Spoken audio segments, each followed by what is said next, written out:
BBC Urdu کے programme سیربین میں خوش آمدید. ہمارے لندن اسٹوڈیو سے میں ہوں عالیہ نازکی. پاکستان میں جاری مردم شماری کے فارم میں 9 زبانیں درج، لیکن ان میں گلگت بلتستان سے کوئی نہیں. ایسا کیوں؟ انیشیل سٹیج پہ، بنیادی سٹیج پہ ان لوگوں کو ان کی آئیڈینٹی جو ہے اس کو ایکسیپٹ کیا جائے، اس کو ریکگنائز کیا جائے. تو یہی ڈیمانڈ ہمارے بھی ہے. کابل میں نیٹو کے قافلے پر حملہ، کم از کم 8 افراد ہلاک. دولت اسلامیہ نے ذمہ داری قبول کر لی. اور روس قطب شمالی یا آرکٹک میں فوجی مشقیں کس لیے کر رہا ہے؟ کیا خطرہ ہے اسے؟ اس وقت پاکستان کی طول و عرض میں مردم شماری کا سلسلہ جاری ہے، جس کے دوران لوگوں سے یہ بھی پوچھا جا رہا ہے کہ وہ کون سی زبان بولتے ہیں. لیکن مردم شماری کے فارم پر جو 9 زبانیں درج ہیں، ان میں گلگت بلتستان کی کوئی زبان شامل نہیں ہے. اس علاقے کی لسانی ثقافت کس قدر مالا مال ہے اور وہاں کے باسی اپنی زبانوں کو نظر انداز کرنے کے بارے میں کیا رائے رکھتے ہیں؟ ہمارے ساتھی ظفر سید نے سکردو، گلگت اور ہنزا جا کر اس سوال کا جواب تلاش کرنے کی کوشش کی. Gracias, سپوزن FM 99 گلگت بلتستان شنا پروگرام کے لیے صحیح میزبان آج ولید علی سے سامنا ہنو. شنا گلگت بلتستان میں بولے جانے والی متعدد زبانوں میں سے ایک. یہ یہاں کی سب سے بڑی زبان ہے. ٹیکسی والا ہے وہ بھی اپنی ٹیکسی میں ہمیں سنتا ہے. ایک ریڑا والا جو کہ ریڑا چلاتا ہے وہ بھی ہمیں سنتا ہے. ہمارے بہت سارے ایسے بھی لسنرس ہیں جو یہیں کے لوکل ہیں لیکن وہ رہتے ہیں different parts of the world. تو FM 99 سے جب بھی شنا پروگرام ہوتا ہے تو وہ ہمارے پروگرام میں شامل ہوتے ہیں. اور آئیڈینس ہماری بے تحاشا ہے سر، جس کی میں آپ کو کوئی مثال نہیں دے سکتا ہوں. مردم شماری میں صرف 9 زبانیں گنی جائیں گی جن میں اس خطے کی کوئی زبان شامل نہیں ہے. یہاں کے باسیوں کو اپنی زبانیں نظر انداز کر دینے کا شدت سے احساس ہے. 74 لینگویج بول جاتے ہیں. اب دیگر میں ان لوگوں نے اتنا زیادہ رکھا ہے تو اس سے کس طرح پتہ چلے گا کہ کون سا زبان اس میں انکلیوڈ ہے کون سا نہیں ہے؟ گلگت جو ہے وہ پاکستان اس کا نادن ایریا ہے تو اس کی جو لینگویج ہے شنا اس کو شامل کرنا چاہیے تھا. یہ صرف مردم شماری کی حد تک نہیں ہونا چاہیے، گورنمنٹ کو باقاعدہ اس پہ کام کرنا چاہیے. بجٹ دینا چاہیے انٹلیکچوئلس کو کہ وہ جا کے ریسرچ کریں، کام کریں ان لینگویجز کو بچانے کے لیے. ملک بھر میں ہونے والی مردم شماری میں گلگت بلتستان کی زبانوں کی عدم شمولیت کے معاملے پر یہاں کی اسمبلی میں ایک قرارداد بھی پیش کی گئی تھی جو منظور نہیں ہو سکی. لیکن یہاں کے سیاسی اور سماجی حلقوں کا کہنا ہے کہ دراصل یہ اس خطے کو درپیش محرومیوں کے عمل کا تسلسل ہے. مقامی سیاسی رہنماؤں کے مطابق اگر حکومت گلگت بلتستان کو ملک کا فعال حصہ بنانا چاہتی ہے تو پاکستان کے دوسرے حصوں کی طرح یہاں کے عوام کو بھی شناخت دینا ہوگی. آگے چل کے دیکھیں دنیا اس طرح نہیں رہے گی کہ ہم صرف انگلش یا اردو جو قومی زبان اس ایک پہ اتفاق کر کے نہیں رہ سکتے ہیں. اب جس طرح بلوچستان ہے، سندھ ہے، پنجاب ہے، وہاں پر بھی اردو کے علاوہ زبانیں ہیں، ان کو ترویج ملی ہیں. وہ اسی لیے دی گئی ہیں کہ انیشیل سٹیج پہ، بنیادی سٹیج پہ ان لوگوں کو ان کی آئیڈینٹی جو ہے اس کو ایکسیپٹ کیا جائے، اس کو ریکگنائز کیا جائے. تو یہی ڈیمانڈ ہمارے بھی ہے. ان زبانوں کے اندر ہزاروں برس قدیم لوک دانش کا ذخیرہ محفوظ ہے، لیکن اس وقت یہاں کی ثقافت کو ملکی سطح پر اپنی پہچان واضح کرانے میں مشکلات کا سامنا ہے. ظفر سید، BBC نیوز، گلگت. اور اسی بارے میں مزید بات کرنے کے لیے اس وقت اسلام آباد سے میرے ساتھ موجود ہیں تجزیہ کار علی احمد جان، جن کا تعلق خود بھی گلگت سے ہے. علی احمد جان صاحب، سیربین میں خوش آمدید. اس طرح ان زبانوں کو شامل نہ کرنے سے اس خطے کی جو ثقافت ہے اور جو یہاں رہنے والے لوگوں کی شناخت ہے وہ کس طرح متاثر ہوگی آپ کی نظر میں؟ دیکھیے جی، کوئی ریاست کہیں پہ مردم شماری کرتی ہے تو اس کی ایک بنیادی وجہ یہ ہوتی ہے کہ لوگ پتہ چل سکے کہ کس طرح کے لوگ، کس زبان کے بولنے والے لوگ کہاں رہتے ہیں. جب ہمیں یہ پتہ نہیں چلے گا کہ یہاں پر شنا بولنے والے، بلتی بولنے والے، بروشسکی بولنے والے لوگ موجود بھی ہیں تو ہم ان لوگوں کو ان کے بنیادی حق کے طور پہ ان کی مادری زبان میں بنیادی تعلیم دلانے کا جو وعدہ ہے ریاست کا وہ کیسے پورا کریں گے؟ اور ہمیں یہ پتہ ہی نہیں چلے گا کہ یہاں کے لوگ زبان کون سی بولتے ہیں. اس وقت تو اس مردم شماری میں یہ پتہ چل رہا ہے کہ شاید ان لوگوں کی کوئی زبان ہی نہیں ہے اور یہ گونگے ہیں اور ان کی کوئی زبان نہیں ہے. تو اس میں پاکستان میں پچھلی گورنمنٹ میں یہ بات آئی تھی کہ جو بلتی اور شنا کو ریجنل زبان کے طور پر قومی زبان تسلیم کیا جائے گا، لیکن اس حکومت نے مردم شماری کے خانے سے نکال کر زیادتی کی. آپ نے کہا کہ پچھلی حکومت میں بھی یہ بات ہوئی تھی، اور جو گلگت بلتستان کے لوگ ہیں ان کا کافی عرصے سے ان کی ایک شکایت رہی ہے کہ ان کو جو مرکزی حکومت ہے وہ نظر انداز کرتی ہے. اس طرح کے اقدام سے اس نقطۂ نظر کو مزید تقویت ملے گی نا؟ بہت زیادہ تقویت ملے گی اور لوگ اپنے آپ کو ایلینیٹ فیل کریں گے اور اپنے آپ کو پاکستان کے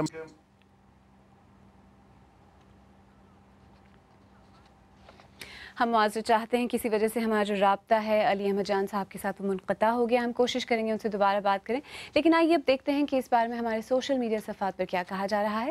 امجد ندیم کراچی سے لکھتے ہیں صرف پنجاب پاکستان ہے اور گلگت بلتستان تو پاکستان کی کالونی ہے. ضیاء الرحمان پاکستان کے زیر انتظام کشمیر کے علاقے باغ سے لکھتے ہیں غلام رکھنے کے لیے آپ سے زبان اور تاریخ چھین لی جاتی ہے. ساجد شاہ کا اسلام آباد سے کہنا ہے اب کس کس محرومی کا گیلا کریں، پوری وادی ہی ویران ہے.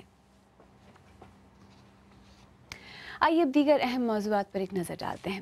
افغانستان میں حکام کا کہنا ہے کہ دارالحکومت کابل میں نیٹو کی سربراہی والے ایک قافلے پر ایک خودکش حملہ ہوا ہے جس میں کم از کم 8 افراد ہلاک اور متعدد زخمی ہوئے ہیں. زخمیوں میں بعض کی حالت نازک بتائی جاتی ہے اور خدشہ ظاہر کیا جا رہا ہے کہ ہلاکتوں کی تعداد بڑھ سکتی ہے. تفصیل کے ساتھ خدیجہ عارف. یہ دھماکہ امریکی سفارت خانے سے تھوڑے ہی فاصلے پر شہر کے ایک مصروف علاقے میں ہوا ہے. آج صبح تقریباً 8 بجے ہونے والے اس حملے کا نشانہ نیٹو کی وہ بختر بند گاڑیاں تھیں جنہیں فوجیوں کی نقل و حرکت کے لیے استعمال کیا جاتا ہے. حملے میں نیٹو کی 2 گاڑیوں کو شدید نقصان پہنچا ہے جبکہ وہاں سے گزرنے والی متعدد کاریں بھی دھماکے کی زد میں آئی ہیں. اس حملے میں ہلاک ہونے والے بیشتر عام شہری ہیں. ہمیں جو اطلاعات ملی ہیں اس کے مطابق 8 افراد ہلاک ہوئے ہیں اور 25 افراد زخمی. اس دھماکے میں کوئی غیر ملکی فوجی ہلاک نہیں ہوا، ان کی صرف ایک گاڑی کو نقصان پہنچا ہے. افغانستان میں امریکی فورسز کے ترجمان کا کہنا ہے کہ اس دھماکے میں اتحادی افواج کے 3 اہلکار زخمی ہوئے ہیں، حالانکہ ان کے بقول وہ تینوں خطرے سے باہر ہیں. زخمیوں کو ہسپتال پہنچا دیا گیا ہے جہاں ان کا علاج جاری ہے. یہ خدشہ ظاہر کیا جا رہا ہے کہ ہلاک ہونے والوں کی تعداد بڑھ سکتی ہے. افسوس کی بات یہ ہے کہ جو زخمی یہاں آئے ہیں ان کی حالت نازک ہے. ہمارے ڈاکٹر ان کی جان بچانے کی پوری کوشش کر رہے ہیں. حملے کی ذمہ داری دولت اسلامیہ نے لی ہے، لیکن یاد رہے کہ حال ہی میں طالبان نے یہ دھمکی دی تھی کہ وہ غیر ملکی افواج کو موسم بہار کے اپنے حملوں میں نشانہ بنائیں گے. برطانیہ میں جون کے عام انتخابات کے لیے آج دارالعوام یا ہاؤس آف کامنز تحلیل ہو گیا ہے. وزیر اعظم ٹریزا مے نے آج ملکہ برطانیہ سے ملاقات کر کے انہیں دارالعوام کی تحلیل سے آگاہ کیا ہے. گو تمام سیاسی جماعتیں پہلے ہی انتخابی مہم کا آغاز کر چکی ہیں، لیکن دارالعوام کی تحلیل سے اگلے الیکشن کے عمل کا باضابطہ آغاز ہو گیا ہے. برطانیہ میں 5 برس کی پارلیمنٹ کا قانون بننے کے بعد یہ پہلی بار ہے کہ الیکشن مقررہ وقت سے پہلے کرائے جا رہے ہیں.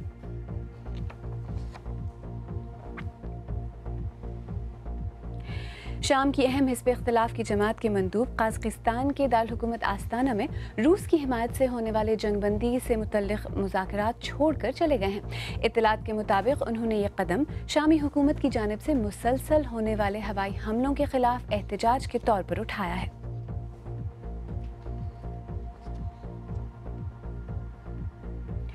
امریکی محکمہ انصاف نے ان 2 سفید فام پولیس اہلکاروں پر مقدمہ نہ چلانے کا فیصلہ کیا ہے جنہوں نے گزشتہ سال موسم گرما میں لوئیزیانا میں ایک سیاہ فام شخص کو ہلاک کر دیا تھا. آلٹن سٹرلنگ کی ایک ویڈیو منظر عام پر آئی تھی جس میں ایک پولیس اہلکار کی گرفت میں آلٹن سٹرلنگ کو دوسرے نے گولی مار دی تھی. اس کے بعد پورے امریکہ میں احتجاج شروع ہو گیا تھا. چینی وزارت خارجہ نے آسٹریلیا میں ہیروں کی تجارت سے متعلق کانفرنس میں اپنے وفد کے احتجاج کا دفاع کیا ہے. چینی وفد نے تائیوان کو کانفرنس میں بلائے جانے پر افتتاحی اجلاس میں شدید احتجاج کیا تھا. کانفرنس کا مقصد غیر قانونی ذرائع سے حاصل ہونے والے ہیروں کی تجارت روکنا ہے.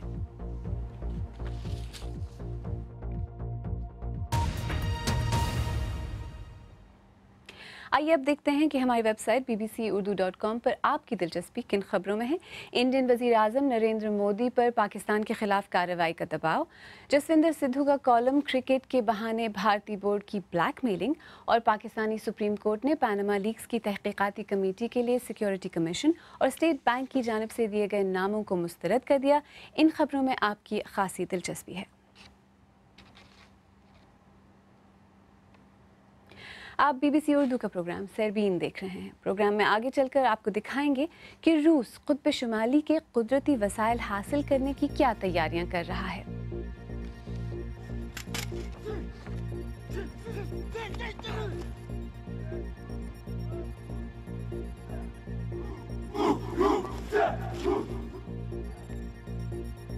اور ہاں، یوگینڈا کے جزیرے تعزیر سے زندہ بچ جانے والی ایک خاتون سے بھی ملیے گا۔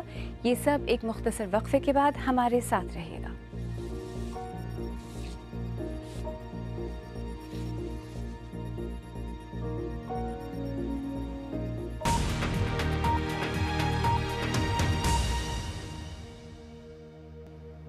BBC اردو کے پروگرام سیربین میں ایک بار پھر خوش آمدید۔ میں ہوں عالیہ ناز کی۔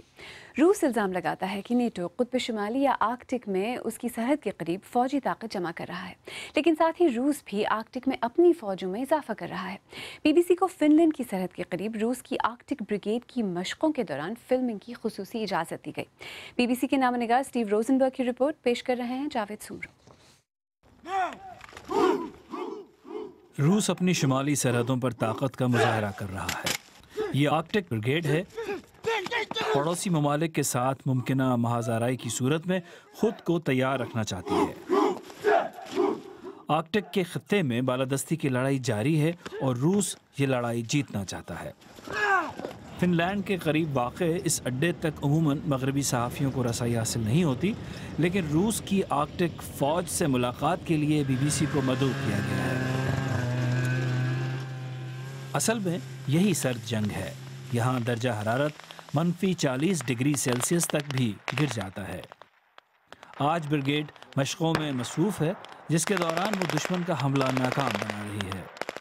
حال میں امریکہ نے روس پر الزام لگایا کہ آرکٹک میں وہ جارحانہ انداز اپنا رہا ہے تاکہ اپنی فوجیں بڑھا سکے۔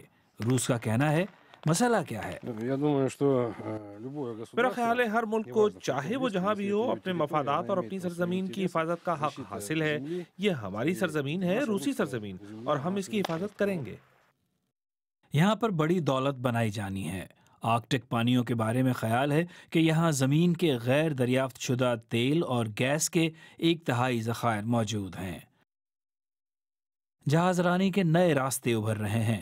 روس اس خزانے میں اپنے حصے کے لیے آرکٹک کی دیگر طاقتوں کے ساتھ مسابقت میں ہے۔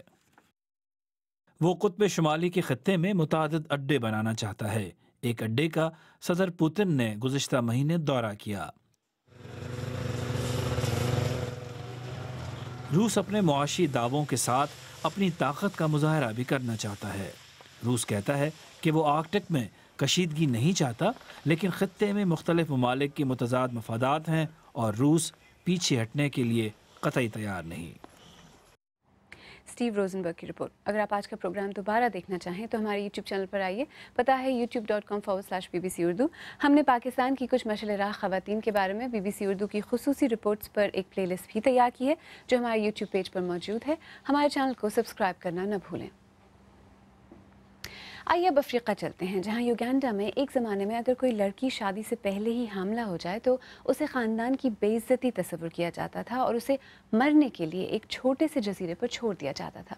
اس جزیرے سے زندہ بچ جانے والی ایک ایسی خاتون مودا کیتاراگابیروے کو اس کے بھائی نے جزیرے پر مرنے کے لیے چھوڑ دیا تھا، لیکن شادی کے متمنی ایک ملاح نے انہیں بچا لیا تھا۔ ان کی داستان کو صدا دی ہے شمائلہ جعفری نے۔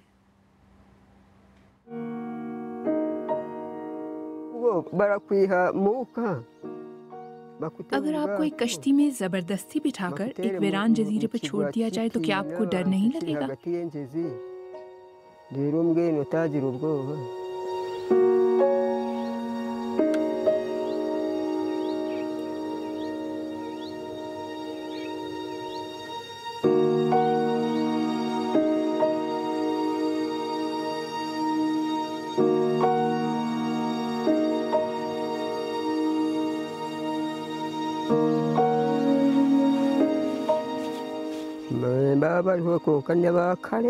میں نے اور لڑکیوں کے متعلق بھی سنا تھا کہ انہیں جزیرہ تعزیر پر بھیج دیا گیا، لیکن یہ تو بہت پرانی بات ہوتی تھی۔